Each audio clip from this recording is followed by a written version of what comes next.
antimatter weaponry? I don't know, but he was certainly, I forgot what his exact title was. He was chief consultant or something along those lines. And as far as antimatter weaponry, I don't think anyone was involved in that. There was certainly some beam weapon work, and Teller's been involved with that.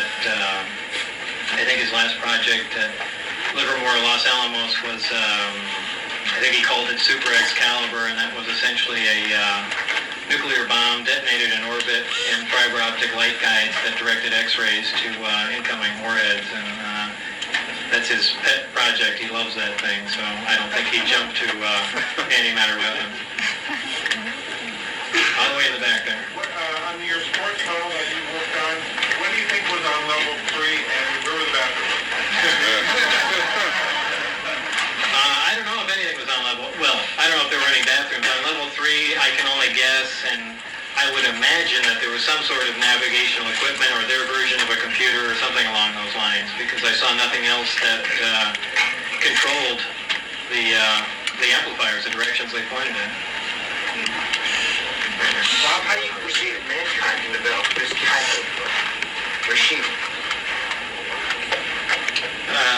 I really don't without access to certain materials.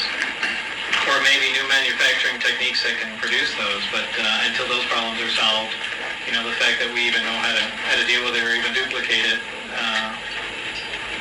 is pretty useless. How many other materials might be necessary besides 115 that you know of that were contained on the ship? That might be it. The rest of it might be just essentially polishing out manufacturing techniques, making things smaller, just general increase in technology, getting a small accelerator running at a higher energy level. I don't know about the metallurgy aspect of the craft. I don't think any exotic metals are necessary, though they may be employed. I imagine you could make a craft out of aluminum if necessary, but what part that plays, I don't know. Is there any significance to the saucer shape, the geometry, having to do with any resonance or anything of that nature? Not any resonance, but it's important most of the edges on the craft are rounded because a high voltage field does appear at most of the craft except for the last upper bump. There's a little ring before that. Now I'm only talking about one craft, so I don't know about the rest, but there's a small ring before that, a darker black one, and that's an insulator ring, and that's the only place above that upper section, the third level, is where high voltage does not appear. Did any technology that came from the aliens resemble anything that we can do today? Have we advanced to any degree that they are? Well, there are some basic things. The fact that they're using a little accelerator, a little smaller, we have things like that, if that's what you're getting at. Anything really advanced? Well, as far as controlling gravity waves. Yeah, other than the fact of just the way the craft operates, by manipulating gravity, that's about it, really. Well, I wanted to ask you, talking about metallurgy, what you observed in terms of the structure, the skin of it, the thickness, because there were reports from Roswell and otherwhere that there was a very thin type of metal skin that was really undamageable and so on. What was this construction like? Well, I called it metal, and I really can't say that's what it was. I called it metal because I slid my hand across it, and it was cold, and it was lustrous. So, did you notice any place like where, an edge or something where it may have been a lot thinner than your standard metals that are aluminum that's used in aircraft? It's hard from the outside. You can't tell. No, when you walk in, the way the archways are inside, they're probably about 4 inches thick anyway, so you really can't tell how thin the skin is itself, or if it's exotic or right. Yes, more on this element 115 and your contention that it couldn't be made here on Earth. What if you found the right bombardment speed, the right target shape, and the right containment? Well, I imagine with enough time you can make a small amount of it. I mean, my analogy is look at look at how long it takes to make gold in an accelerator from bismuth or something like that. But that may just be a technology that hasn't advanced far enough yet.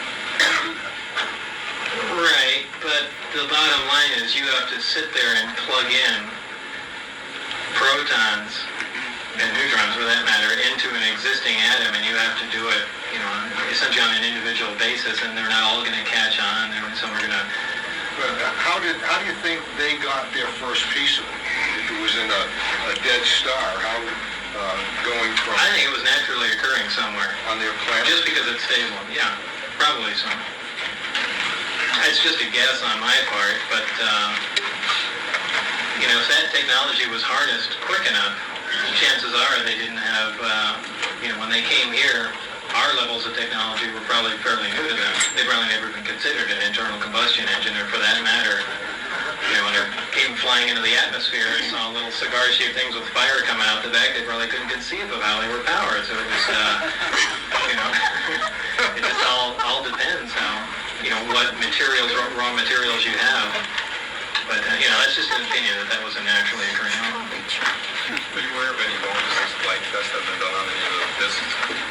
As of the time that I was there, I was told that they really didn't take them any great distance at all, other than right outside. Have you heard the rumor of the pilots that were killed by flying in the atmosphere? No.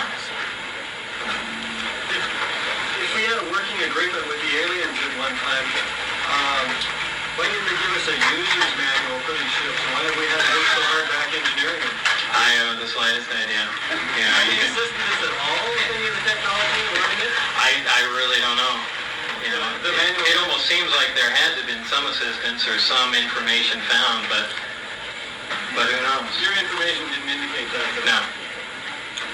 Yeah, with such tight security around there, supposedly only 500 pounds of this material, how is it somebody can get some of it out of there? Because not some of the material is that they have there is essentially raw. The material it has to be machined into discs. These discs have to be stacked up and then cut into a cone shape and then sliced along the long axis of it. That work is done at Los Alamos. I'm not exactly sure how Los Alamos knows what they're doing. Apparently they think that they're developing the little coins they're working on is some new type of armor. And having worked in Los Alamos and know people around that area, that's how I obtained some of it. Can you say anything about Project Looking Glass and the relationship between gravity and time?